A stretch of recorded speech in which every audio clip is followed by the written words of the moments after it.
Hey guys, welcome back to my channel. Long time no see. Today I'm going to be talking to you guys about the top 10 books that I read in 2017. I kind of cheated, but oh well. But yes, I read some amazing books this year, and I just kind of want to talk about them, rave about them, and freak out a little bit. So without further ado, let's get into it. These books are in no particular order. It was already hard enough for me to figure out what I was putting on this list with cheating. But yeah, they're no order. I'm just gonna grab them and talk about them. But the first book is actually the first book I believe this year that like really struck me and that I was like, I loved that. That was definitely a 5-star read for me. And that is Salt to the Sea by Ruta Sepetys.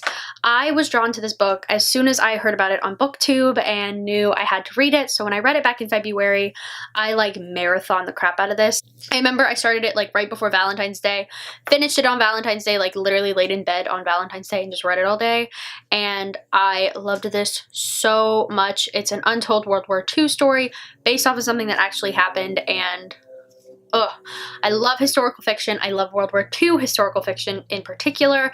This was just really touching and well done, and I want to read more of Ruta Sepetys because this just really struck me and just really stayed with me. Next up was a reread for me this year, and the fact that it's on this list really shows how much I love it, and that is Atonement by Ian McEwan. I got to read this again for my contemporary British authors class. I read it for the first time my senior year of high school, and I basically loved it so much. So when it got put on my reading list, I was so excited, and I loved it just as much the second time, maybe even a little bit more. I wrote a paper on it actually that I did like aced. I wrote it in 6 hours and I aced it, and now I'm presenting it at a convention in March, which is so exciting. But yes, I absolutely love this book. If you haven't read it, please pick it up. It's another World War II historical fiction novel, but it's wonderful. Speaking of books I read for school, I have Beloved by Toni Morrison. This is one of those books that everyone has talked about and read and just been really impacted by, and I had never picked it up. I had to read this for my multi-ethnic literature class, and it is just so powerful and well done and amazing. I also read one other Toni Morrison novel this year. I read A Mercy at the beginning of the year, but this one just completely blew me away. I absolutely loved it. I honestly want to reread it again, even though I literally read it like 3 months ago, but so good. Also, for my multi-ethnic literature class, I read Bitter in the Mouth by Monique Trong. This I wrote a paper on and got an A on that paper. I love this so much. Let me see how much I can give you.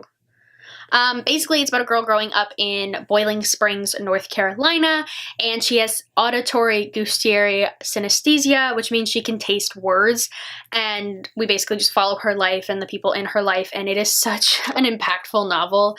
I feel like that's been like the thing thus far in my top 10, but so well written, really engaging. I loved it so much. If you haven't picked this up, please pick it up. I know I gave it like 4 stars, but I think I need to bump this up to 5 because I just loved it so much.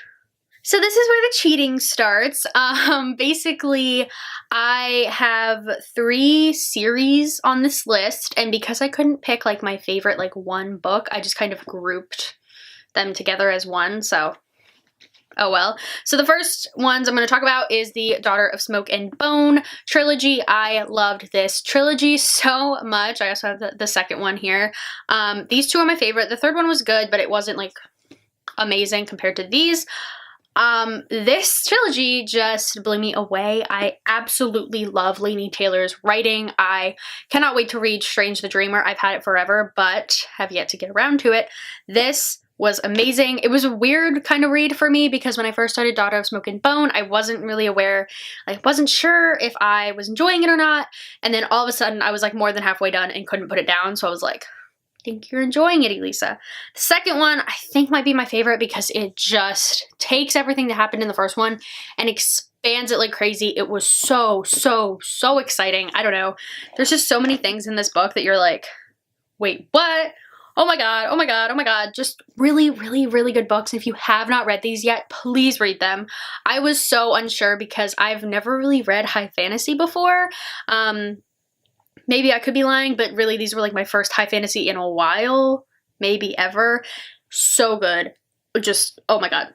love these books. Next up, we have Every Heart a Doorway by Seanan McGuire. This had really intrigued me since the first time I heard about it, and it did not disappoint. I read this during the booktubeathon, I believe, in the summer, and I finished it in like 6 hours, but such a good book. And it really took some turns that I wasn't expecting, which I really appreciated because, I don't know, sometimes I'm really good at predicting stories, and I kind of like let myself down because all of a sudden I'll be like, oh my god, this is what's gonna happen, and I'll be like, damn it, I was right. But this completely surprised me. I love it. I have yet to read any of the like following novels that she's written. I'm really excited to, but I haven't gotten around to it yet. But this is a good one, guys.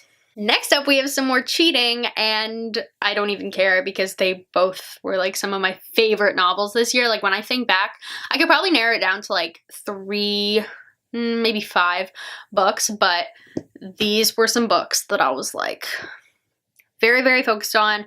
It took me a while to read, I'm not gonna lie. I actually had to restart the second one a couple of times, but my cat just popped up.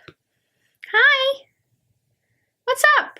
I had to restart the second one because I had started it and then it took me a while, and then I just like completely lost touch with it, and then I restarted it and really like just went through it. So those are A Court of Thorns and Roses and A Court of Mist and Fury by Sarah J. Maas. I'm putting these in together because I just really liked both of these books. Obviously, this is like everyone's favorite, and for a while I didn't think it was gonna be my favorite, but then like shit started to happen and I was like, oh my god. So I was real conflicted with these books. Okay, I'm probably gonna get a little spoilery, so I'm gonna hold this up like a lot of booktubers do because I can't like guarantee that I'm not gonna spoil stuff. So if you want to read these and you haven't read them yet, I'm gonna hold this up, so like mute it until I put the book down, okay? So when I read the first one, I was so on board with Feyre and Tamlin. Like I loved them. I was like so in for it. I was like, oh my god, I care so much for her, blah, blah, blah. So stuff happens in this one where you hate Tamlin a lot. And I had watched a video that somebody had mentioned, like, you know, after what Tamlin did to Feyre, and when it happened in the book, like the beginning part of it, not like the ending, because the ending, I was angry. The beginning of it, the first part, the first thing that he does to her, I was like, he wants to protect her. It's not that bad. Why are people so mad? And then not long after that, I put this down, and then I didn't pick it up again for a couple months. And then when I read it, oh, you bet your ass, I was pissed at Tamlin. I was furious. So, like, welcome back, people who haven't read this yet. But without spoiling anything, it just made me feel a lot of things. Obviously, Sarah J. Maas sex scenes are, like, everything. And I was, like, counting down the pages to the, like, I'm gonna admit, I looked ahead because I was like, when is this happening? And then I would get, you know, satisfied. It was great. Oh my god. If you have not picked up these books, please, for the love of God, read them. They are so good, and I was way late on the bandwagon, but like, I'm so for them now. I need to read ACOWAR. I know people say it's kind of disappointing. I don't care. It was amazing. This made me feel everything, like everything. I was sobbing. I was sobbing over like high fantasy. I was literally like, why am I sobbing so much? Why? Like, I've never felt so many things since like Harry Potter in a fantasy novel. It's so good, guys. It's so good. Next up, we have 2 more books that I read during the booktubeathon. The first being The Handmaid's Tale by Margaret Atwood. Oh my god. Yet again, if you've not read this book, please do. It is so relevant right now. Just the way women are treated and all that stuff. It's a good one. It's such a necessary novel. It's like reading 1984 right now. Do it. It's so good. It's relevant. I haven't watched the Hulu show yet, but I love this book so much. Next up, a little happier, is Amy and Roger's Epic Detour by Morgan Matson. I love Morgan Matson. I read one of her books every single year. This did not disappoint. This might be one of, like, maybe my favorite one that I've read. I loved this so much. The way, like, she just really encompasses you in road trip feelings, I guess. Like, you get playlists and maps and everything. I loved this. It was just such a fun thing to read. And like the love story in this is just so like, I just loved it. I loved it a lot, and I might reread this because it made me feel real.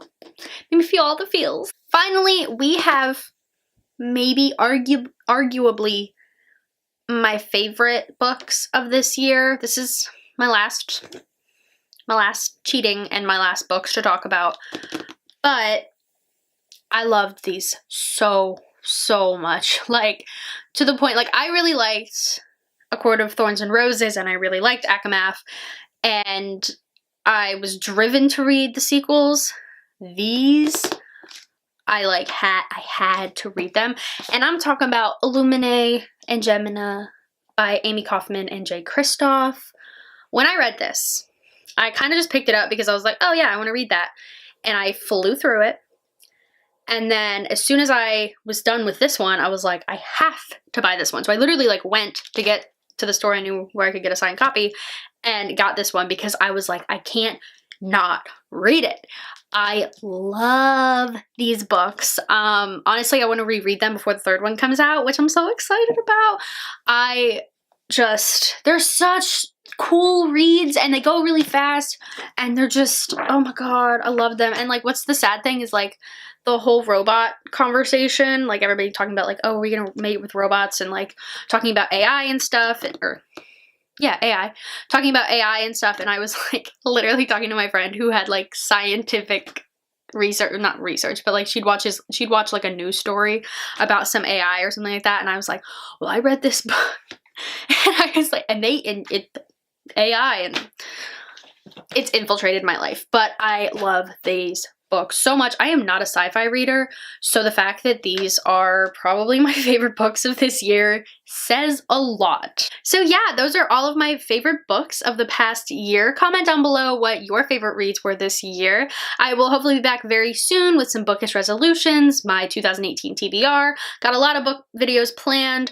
Hopefully I can do this consistently. Fingers crossed. But yes, thank you guys so much for watching. Comment, like, subscribe, all the normal stuff, and I will see you guys again really soon. Bye.